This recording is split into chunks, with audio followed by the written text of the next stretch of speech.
আজকে অত বছর থেকে এই রেশন থেকে চাউল নেই। প্রত্যেক মাসে আমরা আধা কেজি করিয়া কম রাখি। যেমন আমার ফ্যামিলি 3 জন আছে, 3 জনের 15 কেজি পাইতাম, যে 13.5 কেজি দেয়। আচ্ছা, তাই কইছি যে তাই ঠেলা ভাড়া লাগে, দোকান ভাড়া দিতে লাগে, এটা আমরা সব মানছি।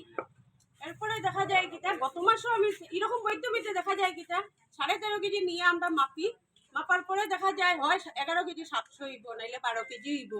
এরপরে যদি আইয়া তাইন্ডে কই, তখন উঠিয়া কইবা আইও আচ্ছা ঠিক আছে দিলেই নি।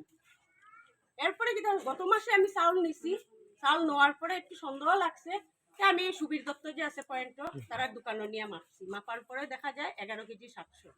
তখন তাইন্ডে আইয়া কইছি যে দাদা মানুষ ভিড় দেখি আমি কিচ্ছু মারছি না, আমি জাস্ট কইছি দাদা আপনি তুমি কিটা হল্লাই 9 তারিখ পরে আমার লগে দেখা করিও। 9 তারিখ পরে আমি 10 তারিখ সকালে আইছি, আওয়ার পরে তুমি নেওয়ার সময় দেখিয়া নও না কেন, এখন এটা কোনো মাতই তো নাই কেন। এরপরে যখন এই মাসে আমরা মাননীয় মুখ্যমন্ত্রী মহোদয় প্রত্যেক মেসেজ দিলা, পেপারও দেওয়ার মোবাইলও সব কিছুর মধ্যে আমরা দেখলাম ফেসবুকেও যে 3 মাসের এক লগে দেওয়া হয়েছে রেশন 5 কেজি করিয়া, কেউ 100 গ্রাম কমও নিত না কেউ।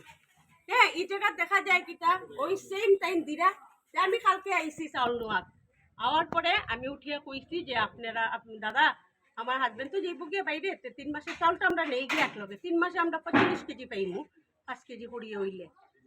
তাই উঠিয়া কই না দিতাম না। তাইন কিটা করছেন, এখানে গণেশ দাম করি আরেক ডিলার আছে, তাইনের ছেলে গৌতম আগে সার্কুল অফিসও চাকরি করতো, এখন মনে সাপ্লাই ব্রাঞ্চও মনে করে, তারে খবর দিয়ে আনছি। হে উঠিয়া এই আমরা সম্ভবত রেস দেন, তাইনে উঠিয়া কর তোমার কি 3 মাসের চাউল দিছে নি, দিলে না তুমি দিতা কইতিলা দিতা দিবাই না, কিচ্ছু হইলে আমার ফোন করিও। এটা কিটা আমি এটাই মানে প্রশাসনের কাছে জানতে চাই, এটা কিটা অফিসও কিটা গুন্ডা ফালিয়ে রাখা হয়নি, যাইয়া তারা এই আমরা আমজনতারে রেস দিত।